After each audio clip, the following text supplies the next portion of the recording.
and she seems to be building momentum. And then we saw Italo Ferreira getting through the first of the men's exchanges. But this is going to be a tough battle up against Griffin Colapinto. These guys have got some history, which we'll dig into. Colapinto on the paddle here.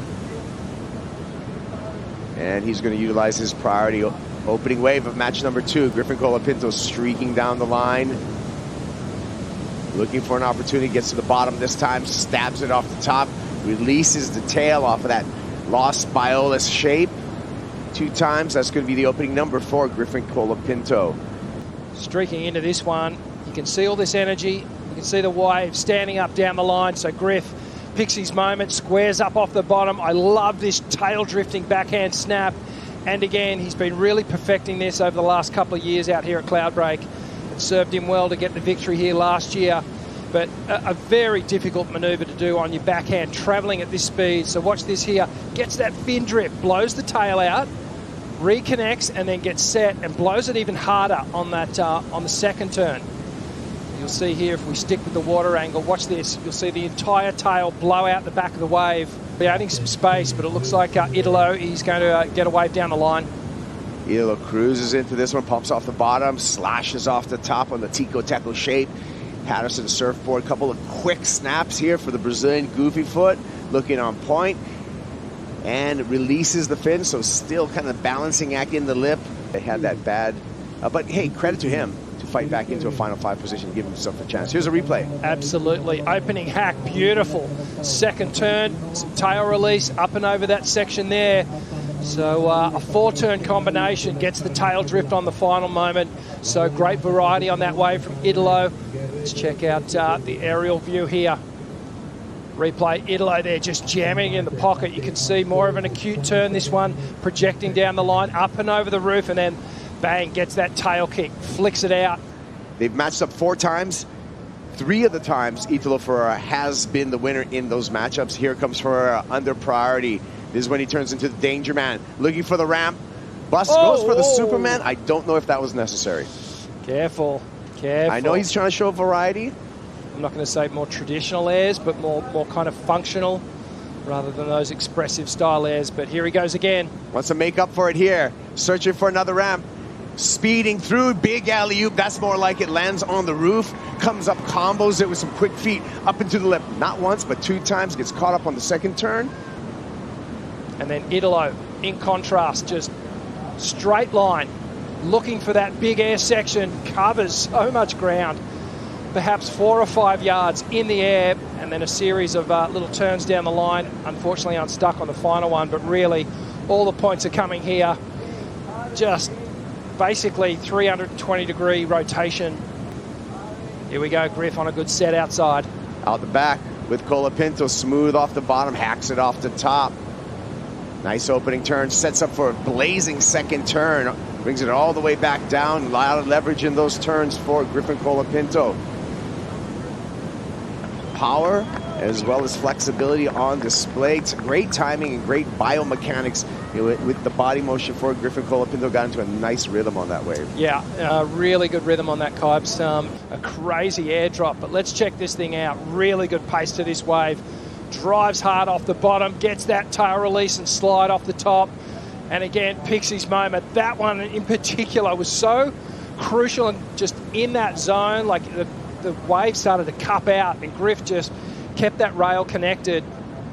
The water angle here, this will show it even better. So watch this turn here.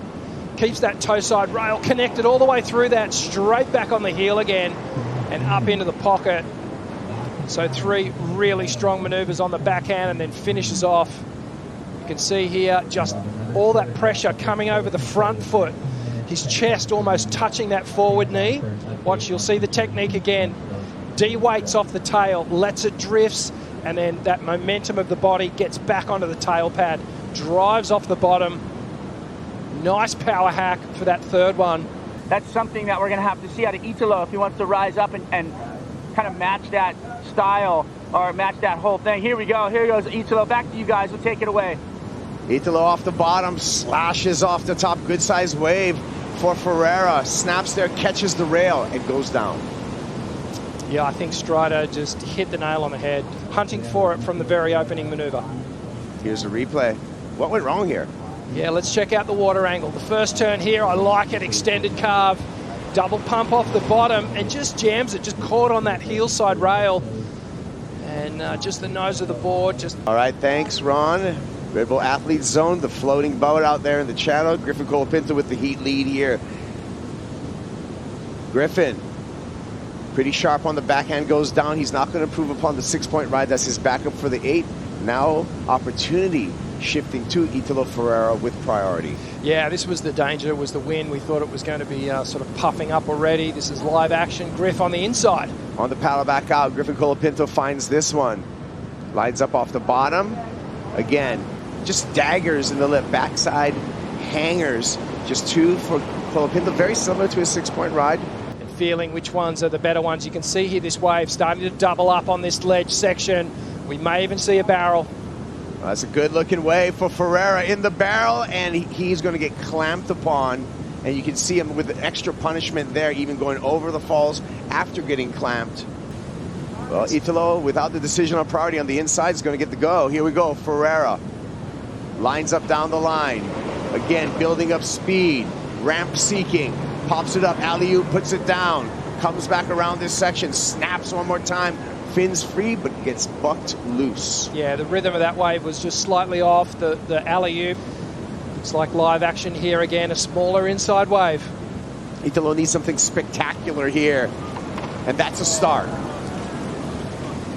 Smaller wave, needs a 7.68, and we've seen this routine before. Now, will that routine garner him that 7.68? That's a score in the very good range.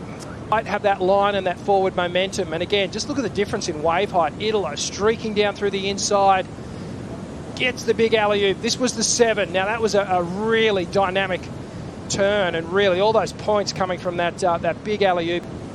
And this is the latest one. So again, streaking down the line. That one for me, Kipes, felt almost a little bit forced compared to the last wave. It wasn't as big, not as much distance traveled. That could be the lead change. Griffin Colapinto behind him. So here's the exchange between the two surfers in match number 2. Italo with the finish. Griffin pulls in and travels for a while, gets clipped. So I don't know if the number's going to change for Griffin Colapinto. Did. Still waiting for the score for Italo Ferreira. Likely not going to turn the heat. Here goes Ferreira. Under priority, needs something big, big section in front of him. Not a lot of opportunity, being patient here. In between two mines, looking for that ramp. Chucks it out into the flap. There's a beautiful air, but he took a long time to put that down. Again, he's a 7.01. Given his all. Was there a different path that he could have taken? Was there a different maneuver choice that he could have done on that wave? Griff taking some time, but gets into this one. Colapinto not waiting to hear the update. Wants to be on the offense here.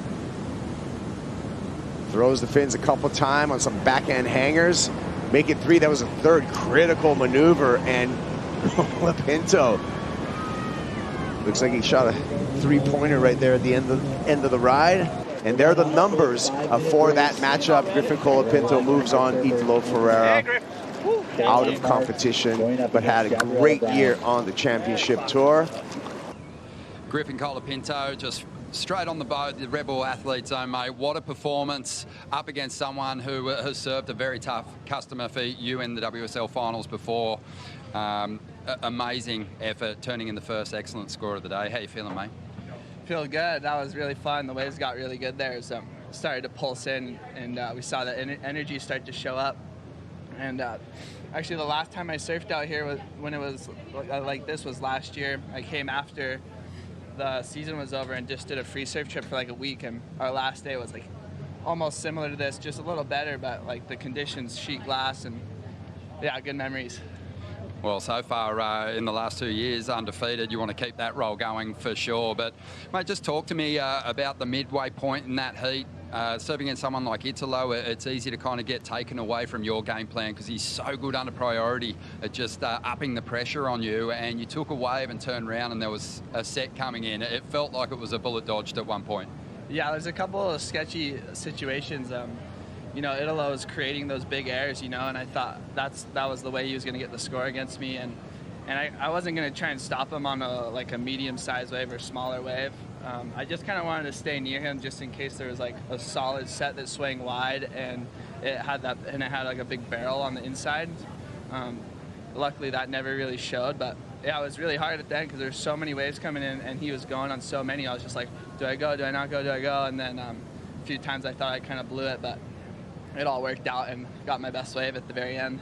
You've obviously finished off seasons before with that feeling of disappointment, but it just feels like this year, despite the fact you haven't broken through for a CT win, you've been very resilient in those sort of second place finishes and just very comfortable with your position on tour. Are you feeling that comfort coming into this final showdown?